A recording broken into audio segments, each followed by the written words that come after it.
اسلام آباد میں اس وقت امریکہ اور ایران کے بیچ بڑھتی کشیدگی کو کم کرنے کے لیے ایک بہت ہی اہم سفارتی کوشش ہو رہی ہے۔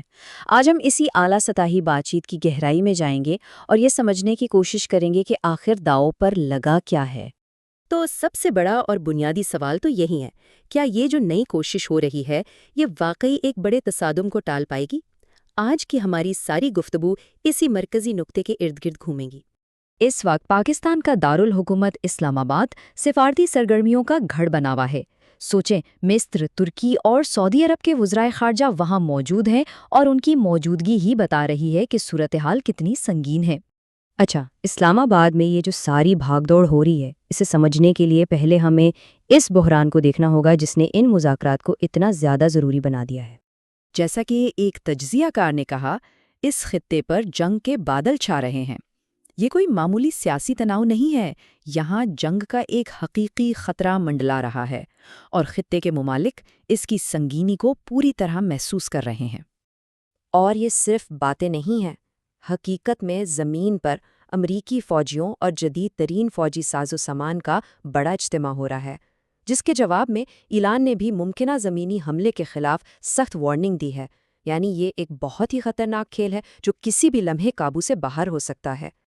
اور سب سے اہم بات یہ ہے کہ یہ تنازع، جس کے بارے میں سوچا جا رہا تھا کہ شاید ایک ہفتے میں ختم ہو جائے گا، اب اپنے 5ویں ہفتے میں داخل ہو چکا ہے۔ یہ جتنا لمبا کھنچ رہا ہے، کسی بھی چھوٹی سی غلطی کا خطرہ اتنا ہی بڑھتا جا رہا ہے، اور اسی وجہ سے سفارتی حل کی ضرورت اور بھی شدید ہو گئی ہے۔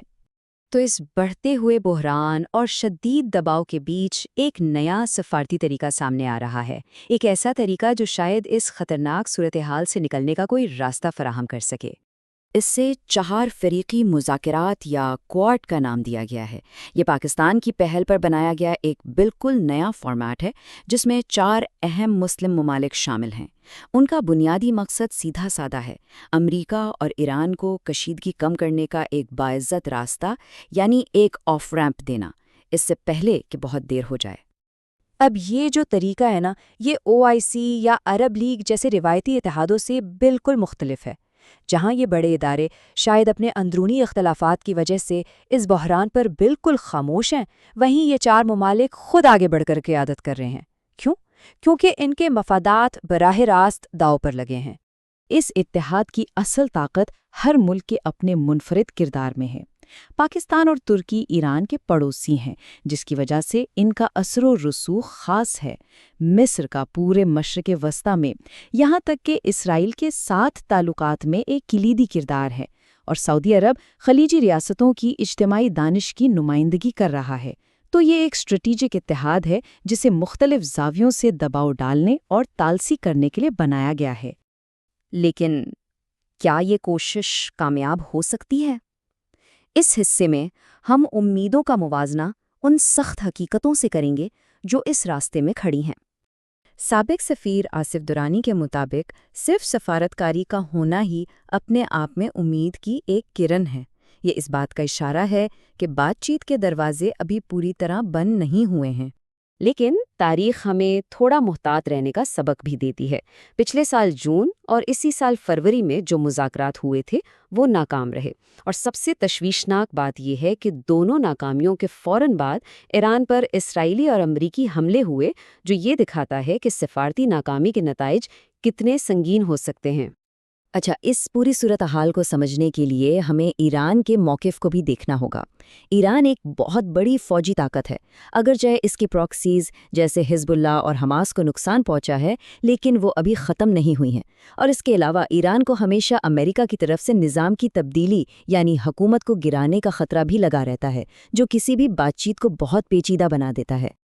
آخر میں بات اسی پرانی کہاوت پر آ کر رکتی ہے جسے اسلام آباد کے ایک سفارتکار نے دہرایا، وہ صرف گھوڑے کو پانی تک لے جا سکتے ہیں۔ مطلب یہ ثالث امریکہ یا ایران کو امن قبول کرنے پر مجبور نہیں کر سکتے، حتمی فیصلہ تو ان دونوں ملکوں کو ہی کرنا ہے۔